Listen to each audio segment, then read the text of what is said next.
Salam əziz dostlar, əziz izləyicilər. Ayın 22-sində, may ayının 22-sində Rəşad Şahbazovun, jurnalist Rəşad Şahbazovun məhkəmə prosesi idi. Mən qeyd eləmişdim ki, orada Oruz Cəlilov var. Lənkəran Ağır Cinayətlər Məhkəməsinin səlahiyyətləri bitmiş hakimi var. Adam yerə göyə sığmır, dəyərli dostlar. 22-sinə keçən məhkəmə prosesində mən onu gördüm, dəhşətə gəldim.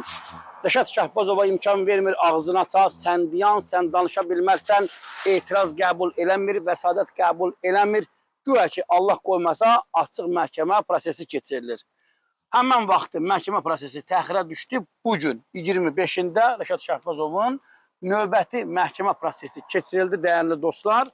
Yenə biz zala daxil ola bilmədik. Bu dəfə özündən qapalı məhkəmə prosesi təşkil elədi. Güclə, qırğınla, qiyamətlə Rəşad Şahbazovun etiraz ərizəsini qəbul elədi. Rəşad Şahbazov məhkəmə heyətinə etiraz elədi. Müdafiəçidən imtina elədi. Yenə aqressiv, yenə yerə göyə sığmır. Adam, qardaş, sən kimin sifarişini yerinə getirirsən? İbtidai istintaqın apardığı o qondarma ittihamı, qondarma istintaq əməliyyatlarını notarial qaydada təsdiq eləmək istəyir Oruz Cəlilov. İndi bu da Cəlilovdur, Rafiq Cəlilov da Cəlilovdur. İndi onu da nə məsələdir, necədir, onu adəti qurumlar özü araşdıra bilər. Ədalət müəllim buradadır. Rəşad Şahbazovun atası. Ədalət müəllim, xoş gördük sizi. Salam. Buyurun. Mən bununla ikinci dəfədir ki, hörmətli prezidentə müraciət edirəm. Mən Ədalət Şahbazov Adgözəloğlu, ixtisasca hüquqşünasam, Azərbaycan Yazıçılar İttifaqının üzvüyəm. Mən prezidentimə təkrar müraciət edirəm. Hörmətli prezident, Lənkəran Ağır Cinayətlər Məhkəməsində işə düzgün baxılmır. Bunun səbəbi məhkəmənin sədridir. Lənkəran Ağır Cinayətlər Məhkəməsinin sədrinin işdən azad edilməsi barəsində mən sizə müraciət eləmişəm. Telegram da vurmuşam. Nəsə səsim eşidilmir. Bütün bunların başında məhkəmənin sədri durur. Hakimlərə göstəriş verir. Hakimlər onun göstərişinə işləyirlər. Haqq-nahaq oğluma iş vermək istəyirlər. Məhkəmənin sədrinin ikinci dəfə mən qəbuluna getdim ki, qəbulunda olum. Məni 4 saat, səhər saat 9-dan 12-yə qədər gözlətdi və mənə orada bildirdilər ki, məhkəmə hüzurə gedib. İndi bu yalan idi, doğru idi deyə bilmərəm, ancaq faktiki olaraq məni qəbul eləmədilər. Orada kimsə qəbul elədi və mən öz iradlarımı bildirdim ki, belə düzgün deyil.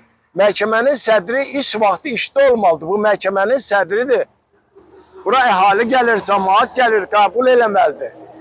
Bunun üzrə getmək vaxtı, istirahət vaxtı ola bilər, başqa vaxt ola bilər. İş vaxtında onun ixtiyarı yoxdur. Konstitusiyanın pozur, dövlət qanunlarını pozur. Onun iş yerində olmaq əvəzinə gedir, hüzurlara gedir. Xahiş edirəm, o dəmir yumruğu onun başına vurasınız və onu bir dəfəlik bu Lənkəran Ağır Cinayət Məhkəməsinə rədd edəsiniz ki, qoy hüzurlara rahat gedə bilsin, yazılara rahat gedə bilsin. Bu adamla məhkəmə sədri ola bilməz. Dövlətin qanunlarına hörmət eləməyən, əhaliyə hörmət eləməyən bir adamla məhkəmə sədri ola bilməz.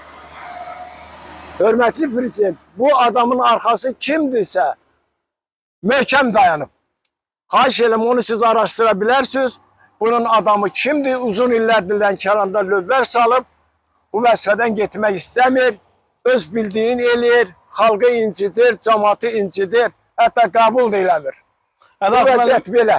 Oruz Cəlilov haqqında nə deyərsin, hakimin haqqında? Bu niyə yerə göyə sığmır? Nə məsələdir? Oruz Cəlilov təsadüfi bir adamdır hakimlikdə. Əslində o hüquqşünaslıqda da təsadüfi bir adamdır. İndi nə vaxtsa nəsə olub. Bu işi düzgün aparmır. Ümumiyyətlə düzgün aparmır.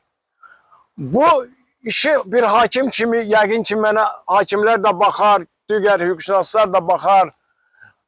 Deməli, bunun apardığı iş belədir ki, o yalancı şahidlər zərər çəkənlərə məcbur eləyir ki, müstəntiqə verdiyiniz ifadəni təsdiq edin. Yoxsa sizdə cinayət işi qaldıraram. Hakim belə olmur.